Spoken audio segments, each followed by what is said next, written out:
어떤 분이 쓰신 글에서 제가 읽어보니까 미국 사람들이 평균 75년 정도를 산다라고 가정을 하고, 그러니까 75년이 평균 인생이다라고 가정을 한 거예요. 그렇게 그 기준을 하고 75년을 어떻게 사용하고 있는지에 대한 설명을 해놓은 글을 읽은 적이 있어요. 그 글을 보면 사람들은요, 잠을 자는데 몇 년을 사용하는 줄 아세요? 20년을 사용합니다. 일을 하는데 20년, 노는데 7년을 사용하고, 먹는데 6년을 사용하고, 텔레비전 보는데 6년을 사용하고, 내가 어떤 옷을 입지? 고민하면서 쇼핑하는데 보내는 시간을 5년을 보낸다고 합니다. 그리고 누군가를 만나려고 기다리는데 3년을 사용하고, 우리 화장실 꼭 가야 되잖아요. 화장실을 가는데 2년 반을 사용을 한대요. 그리고 쓸데없는 생각하는 거 있죠. 잡념하는데 2년 반을 사용하고, 커피 마시는데 2년을 사용하고, 그리고 전화 받는 일 등등 여러 가지 기타 1년을 사용한다고 합니다. 이렇게 75년이라는 인생을 산다고 말하는 글을 제가 읽었던 기억이 있어요. 제가 이전에 목회했던 곳에서 함께 신앙생활했던 한 성도님의 이야기를 잠깐 들려드리려고 합니다. 이 부부가 함께 교회에 나와서 신앙생활을 참 잘했어요. 그러다가 어느 날 새롭게 가게를 오픈을 하게 되었습니다. 처음 가게를 시작하는 거니까 자리를 잡아야 되잖아요. 손님이 없으니까. 그렇기 때문에 많이 힘든 부분이 있는 것 당연히 압니다. 그러니까 이분들이 어떻게 했는가? 이른 새벽부터 밤늦은 시간까지 하루도 쉬지 않고 이 비즈니스에 매달려 있었어요. 그러다 보니 어떻게 될까요? 주일에 교회에 나와 예배드리는 일까지 하지 못했어요. 그냥 1년 365일 계속 그렇게 했다라는 거예요. 그렇게 한 주간, 2주간 시간이 흘러갔습니다.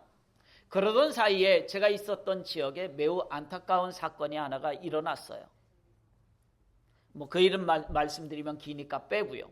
그 일이 있은 뒤에 제 머릿속에 제일 먼저 떠올랐던 사람이 바로 이 부부였습니다. 그래서 저는 그분들이 하고 있는 비즈니스에 제가 찾아갔어요. 저희 사모하고 같이 찾아갔어요. 그리고 간곡하게 권면했습니다. 주일만이라도 쉬어야 한다. 새벽부터 밤늦게까지 일하는 것 좋아. 그런데 주일만이라도 좀 쉬어야 돼. 그리고 하나님 앞에 예배 드려야 돼. 라고 권면했습니다. 그랬을 때 이 부부는 그러겠노라 라고 대답을 했습니다. 그리고 돌아오는 주일에 교회에 함께 나와서 예배를 드렸습니다. 좋죠. 그러기를 2주 정도 했습니다.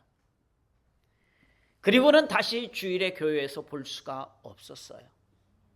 그러다가 좀 며칠이 지난 후에 한밤중에 전화벨이 울렸어요. 한밤중에 전화벨이 울린다라는 것은요, 좋은 일이 아니라는 것을 직감할 수가 있어요. 제 생각이 맞았습니다. 부인 집사님으로부터 남편이 일어나지 못하고 있다라는 말을 들었어요. 침대에서 일어나지를 못한다는 거예요. 너무 놀라서 911도 부르지 못하고 저한테 전화를 먼저 한 거예요. 그래서 일단 911 전화를 해라 라고 얘기를 하고 제가 막 달려갔습니다. 저희 사모하고. 밤중에 12시 넘은 밤에 911을 통해서 병원으로 옮겨졌고요. 의식이 없는 이유는 뇌간에서 출혈이 있었기 때문이라는 진단을 받았어요. 저에게 보여주더라고요, 의사가. 뇌간은 어디에 있냐면 뇌의 가장 중앙부 가운데 속에 들어있는 게 뇌간이에요. 그렇기 때문에 수술을 할 수 없다라는 의사의 말을 들었습니다. 결국 의식이 없는 일주일 9일 정도 있었던 것 같아요, 정확히. 그러고서는 주님 곁으로 갔습니다. 이 부부는요, 제가 주례를 해서 결혼을 했고 그때 사진을 찍었던 사진이, 결혼식 하면서 찍었던 사진이 장례식에 그대로 걸렸어요.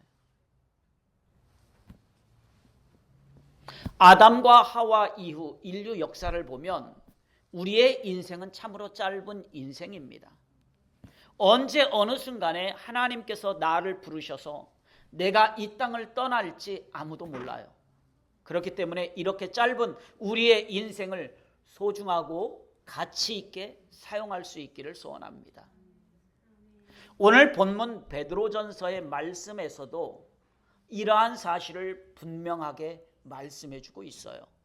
그렇게 풀과 같고 꽃과 같은 인생을 의지하는 것이 아니라 그 무엇보다도 중요하고 또 영원히 살아계신 하나님을 의지하는 그러한 복된 삶이 되시기를 소원합니다.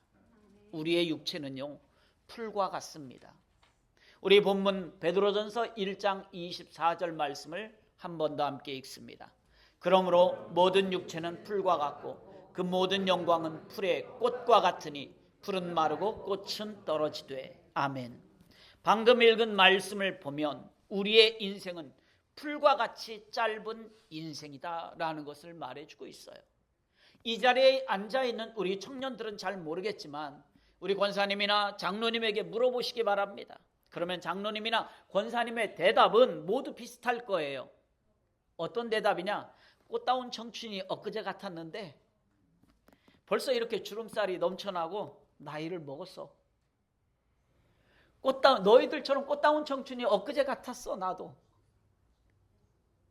청년들은 실감이 안 되겠지만 인간이 100세를 산다고 해도 눈 깜빡할 사이에 지나가는 거예요. 이것이 바로 우리의 육체라는 것입니다. 그러니 이 육체를 신뢰하지 말고 우리의 육체에 소망을 두지 않기를 소원합니다. 또한 우리의 인생은 풀과 같이 연약해요. 풀은 토끼와 같은 작은 동물도 뜯어먹고 삽니다. 아주 연약한 거예요. 바로 우리의 육체가 이렇게 연약하다라는 것입니다. 젊을 때 저도 마찬가지였습니다. 젊을 때에는 스스로 강하다고 생각합니다. 그래서 내 힘으로 무엇인가 스스로 할 수 있다라고 생각하는 게 우리 젊을 때의 모습 아닙니까? 그러나 그렇지 않습니다. 우리의 육체가 강한 것처럼 보여도 너무나 연약합니다. 어제까지 쌩쌩하게 운동했었는데요. 감기로 인해서 열나면 그냥 침대에 들어 누워야 돼요. 아니 엊그저께까지 준서 멀쩡했는데 오늘 드럼 못했죠? 농구하다가 다쳤대. 이렇게 우리의 육체가 연약합니다. 젊을 때에는요 스스로 강하다고 생각합니다. 그래서 내 힘으로 무엇인가를 막 할 수 있다고 생각해요. 그런데 그렇지 않아요. 제가 지난번에도 말씀드렸잖아요. 우리는 마취약 요만큼 해도요 우리는 그냥 무너져요. 아니 이만큼도 못 이겨요. 밥 한 숟가락도 안 되는 그것. 그게 참 인간이 이 정도로 연약하다라는 거예요. 오늘 본문 말씀에서 우리의 육체는 풀과 같고 꽃과 같이 짧은 인생이며 연약한 인생이라고 말씀하고 있어요. 이처럼 우리의 인생은 아주 짧은 한계, 리밋이 있다라는 것입니다. 내 힘으로 무엇을 할 수 있고 무엇인가를 이룰 수 있다라고 생각하지만 전혀 그럴 수 없는 존재가 무엇인가? 우리의 육체라는 거예요. 우리는 오늘 그것을 깨달을 수 있어야 합니다. 그렇기 때문에요 이렇게 연약한 인생을 의지하지 않기를 소원합니다. 우리 본문 베드로전서 1장 24절 말씀을 다시 한 번 더 함께 읽습니다. 그러므로 모든 육체는 풀과 같고 그 모든 영광은 풀의 꽃과 같으니 풀은 마르고 꽃은 떨어지되. 아멘. 방금 읽은 말씀을 보면 풀과 같은 인생은 반드시 뭐가 있다고요? 마른다. 꽃과 같은 인생도 반드시 뭐 한다고요? 떨어진다라는 거예요. 풀과 같고 풀의 꽃과 같은 우리의 육체의 삶은 반드시 마지막이 있다는 거예요. 그러니 반드시 마지막이 찾아오는 우리 육체를 신뢰하지 말고 영원한 나라에 소망을 두어야 하는 것입니다. 풀과 같은 인생을 의지한다는 말은 세상의 것을 사랑하고 자랑하는 것입니다. 성경은 그날 먹을 것, 그날 입을 것, 이것 있으면 족한 줄 알고 먼저 무엇을 찾아라? 영원한 생명, 영원한 천국을 붙들고 살라고 말씀하고 있습니다. 그런데 우리는요 세상의 것들을 의지하면서 살 때가 너무나 많아요. 왜? 세상의 것이 좋아 보이잖아요. 편하잖아요. 물론 저도 마찬가지입니다. 저도 세상의 것을 의지할 때가 참 많아요. 때로는 먹을 것을 의지합니다. 맛있는 스테이크 고기를 보면은요, 먹고 싶어져요. 먹으면 건강해질 것 같아. 당연한 거 아닙니까? 이렇게 우리는 세상의 것을 의지한다라는 거예요. 때로는 돈을 의지합니다. 특히 비행기 탈 때 아주 이 자본주의의 모습을 적나라하게 보게 됩니다. 군인이나 아주 특별한 사람을 빼고 나면 비행기에 제일 먼저 타는 사람이 누구예요? 제일 좋은 자리 타는 사람이 누구예요? 돈 제일 많이 낸 사람이에요. 그 다음에 두 번째로 많이 낸 사람이 그 다음에 좋은 자리에 앉아요. 이렇게 비싼 돈 낸 사람이 많단 말이에요. 저는 어떻게 할까요? 싼 비행기표 찾죠. 그래서 언제쯤 탈까요? 나중에 탑니다. 지금은요, 이게 옛날에는 존 1번에서 4번까지인가 밖에 없었는데 지금은 8번까지 있어요. 존 8까지 있어요. 얼마나 세분을 냈는지 몰라요. 야, 그걸 보면 이 비행기 타는데 사람을 저렇게 구분하나? 돈으로 구분을 하죠. 한참 뒤에 탑니다. 그러다 보니까. 그럴 때는 돈 많이 있으면 나도 저렇게 좋은 자리 탈 수 있을 텐데, 나도 먼저 탈 수 있을 텐데, 이런 생각 누구나 쉽게 한다 이거예요. 이처럼 세상의 많은 것들을 의지하게 됩니다. 그런데 우리가 세상의 것들만 의지하고 산다면 우리는 반드시 쓰러질 때가 온다는 거예요. 무너질 때가 온다는 거예요. 왜요? 그것이 영원토록 나와 함께 있지 못하기 때문에 그렇습니다.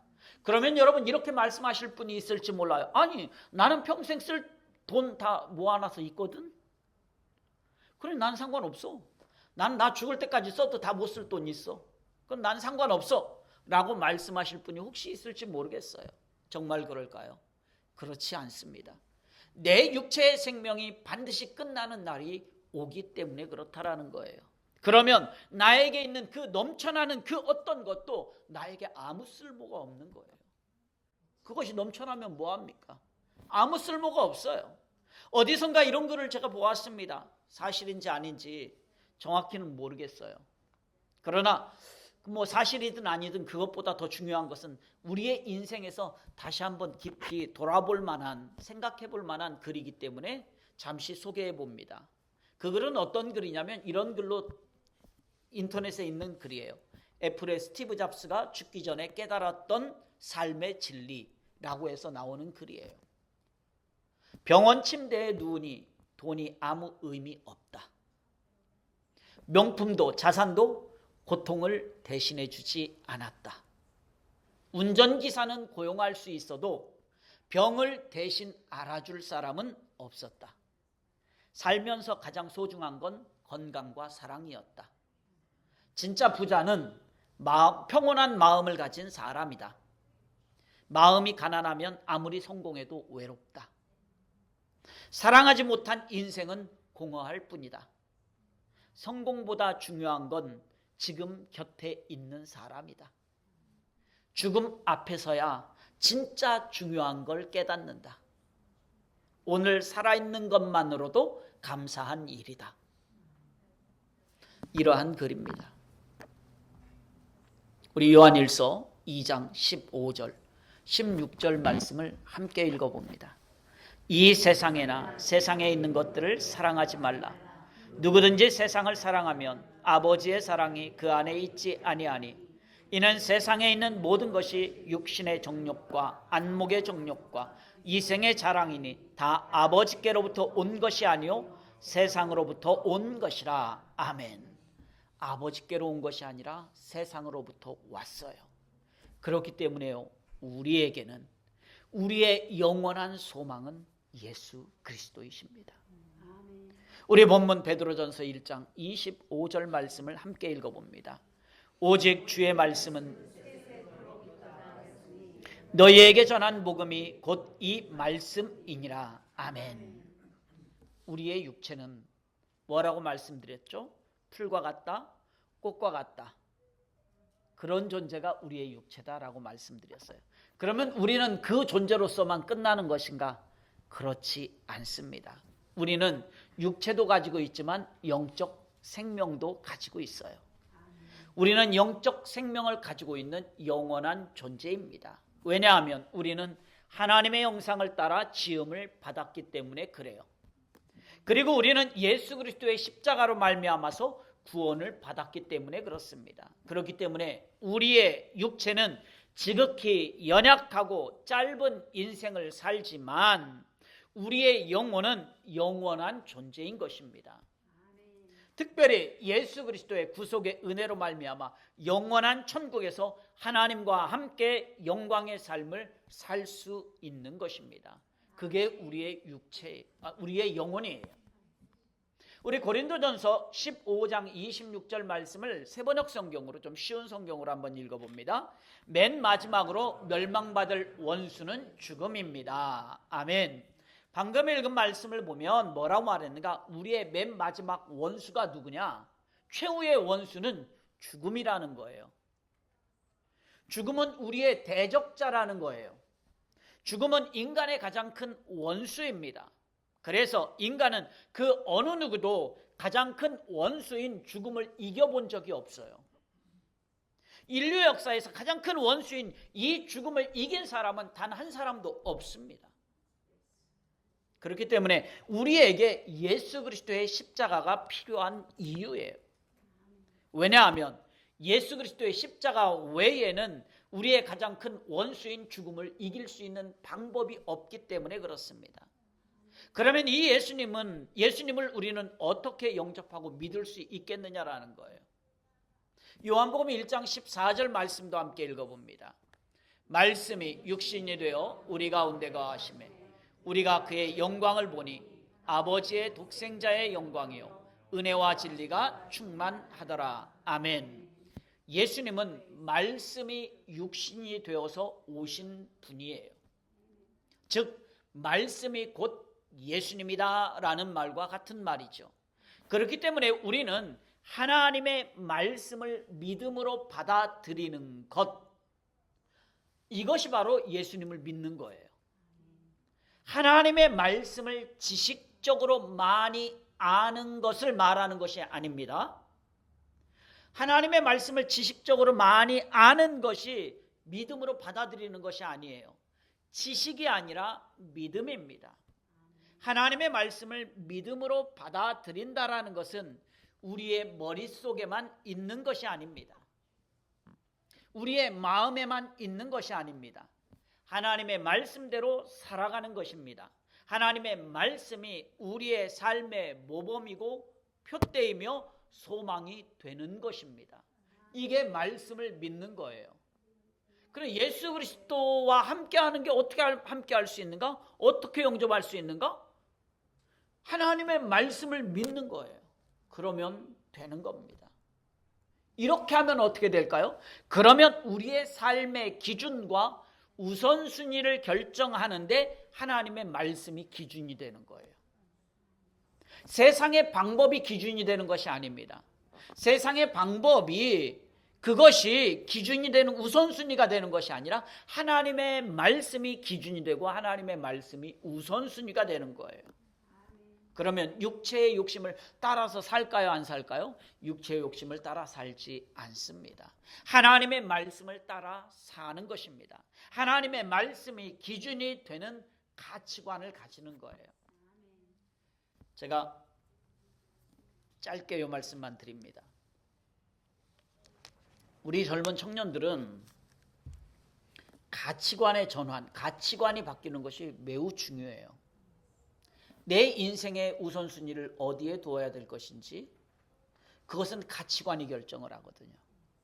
그래서 한국에 보니까 이 성경 공부가 이 가치관에 관계된 성경 공부 교재가 있더라고요. 그래서 얼른 제가 사서 집사님 오실 때 부탁을 해서 들고 왔습니다. 그래서 쭉 제가 훑어봤거든요.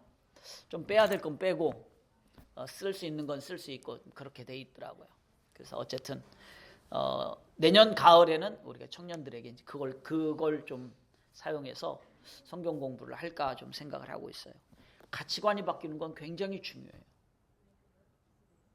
어떤 사람은 가정들마다도 다 가치관이 다르기 때문에요. 달라요.